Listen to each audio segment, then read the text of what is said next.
श्रीमती लवली आनंद।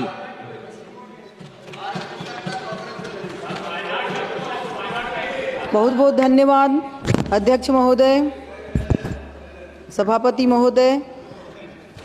मैं आपदा प्रबंधन संशोधन विधेयक 2024 पर बोलने उठी हूँ। आपने हमें बोलने का मौका दिया है, धन्यवाद करती हूँ। महोदय, मैं कोसी में पैदा हुई हूँ और बागमती क्षेत्र से सांसद हूँ। ये दोनों ही क्षेत्र बाढ़ की विभीषिका झेलने को अभिशप्त है। विगत सितंबर माह के अंत में मेरे संसदीय क्षेत्र के शिवहर जिले में तरियानी, छपरा, सीतामढ़ी जिले के बेलसन प्रखंड के मधुकौल एवं सौली सिरसिया में बागमती नदी पर बांध टूटने से लाखों लोगों को भीषण त्रासदी का सामना करना पड़ा।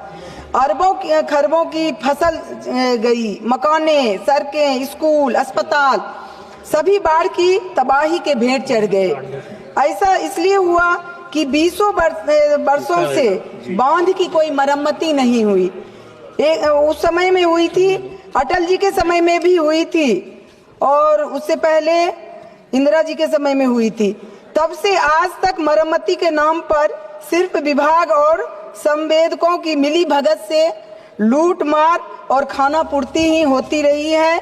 महोदय, उसमें बहुत ज्यादा क्षति हुआ। हमने देखा कि वहाँ महिलाएं बच्चे को लेके भूख से तड़पते बच्चे को लेकर के बाहर में एकदम घर में एकदम पानी भर गया, गिर गया घर, और वो भूखे बच्चे माँ के उसमें चिपके हुए हैं छाती से। हमारी सरकार के द्वारा काफी कुछ किया गया, लेकिन जितना तबाही हुआ, जितना कुछ क्षति हुआ, उसके सामने ये बिल्कुल नगण्य है, क्योंकि तबाही बहुत भयानक थी। हम लोग खुद अपने द्वारा भी कुछ किए, बहुत सारा कुछ। लेकिन अगर बांध मरम्मत रहता, अगर बांध की ठोस मरम्मती रहती, पक्कीकरण रहता, तो इस तरह की बात नहीं होती। मैं आपके माध्यम से केंद्रीय जल संसाधन और आपदा मंत्री से निवेदन करती हूँ कि यह वक्त का तकाजा है कि बागमती के दोनों तटबंधों की पूर्ण मरम्मती कर इसका पक्कीकरण की जाए, ताकि भविष्य में लोगों को इस भीषण त्रासदी का सामना नहीं करना पड़े।